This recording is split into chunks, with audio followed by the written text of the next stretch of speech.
पढ़ाई में वेदों की पढ़ाई होनी चाहिए। जी हाँ, ये बयान है सुप्रीम कोर्ट के जज पंकज मित्तल का, जिसके बाद चर्चा शुरू हो गई है।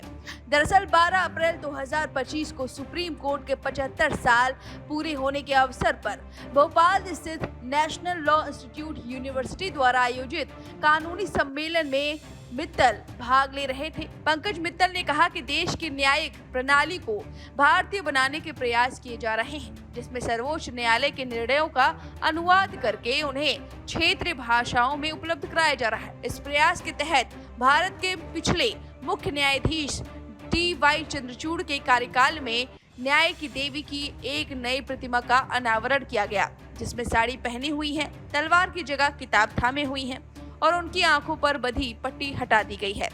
इस पुस्तक का उद्देश्य संविधान के बारे में बताना है, लेकिन न्यायमूर्ति मित्तल ने कहा कि उनका मानना है कि इसमें 4 पुस्तकें होनी चाहिए। संविधान के साथ साथ गीता, वेद और पुराण भी होने चाहिए। यही वह संदर्भ है जिसमें हमारी न्याय व्यवस्था को काम करना चाहिए।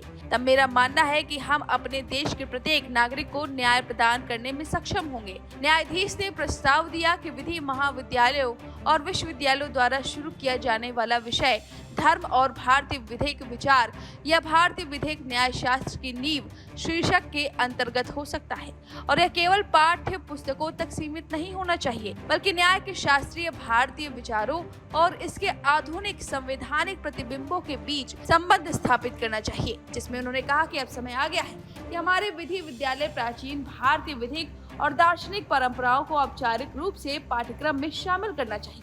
वेद, स्मृति, अर्थशास्त्र, मनुस्मृति, धम्म और महाभारत तथा रामायण के महाकाव्य केवल सांस्कृतिक कलाकृतियां नहीं हैं। इसमें न्याय, समानता, शासन, दंड, सामंजस्य और नैतिक कर्तव्य के गहरे प्रतिबिंब हैं, और इसे अब कानून की पढ़ाई में शामिल करना चाहिए। पंकज मित्तल के इस सुझाव पर अब चर्चा तेज है। कुछ लोगों का कहना है कि भारत एक सेकुलर देश है, इसमें किसी धर्म के कुछ किताबों को जोड़ना बिल्कुल गलत है। ऐसे में तो कुरान को भी जोड़ना चाहिए। हालांकि अब ये चर्चा का विषय है। आपको बता दें कि पंकज मित्तल वेस्ट यूपी के महत्वपूर्ण शहर मेरठ से हैं। वे पहले शख्स हैं जो मेरठ से सुप्रीम कोर्ट के जज बने हैं। अब पंकज मित्तल के इस सुझाव पर आपकी क्या राय है? कमेंट करके जरूर बताएं। वीके न्यूज, राष्ट्र के नाम।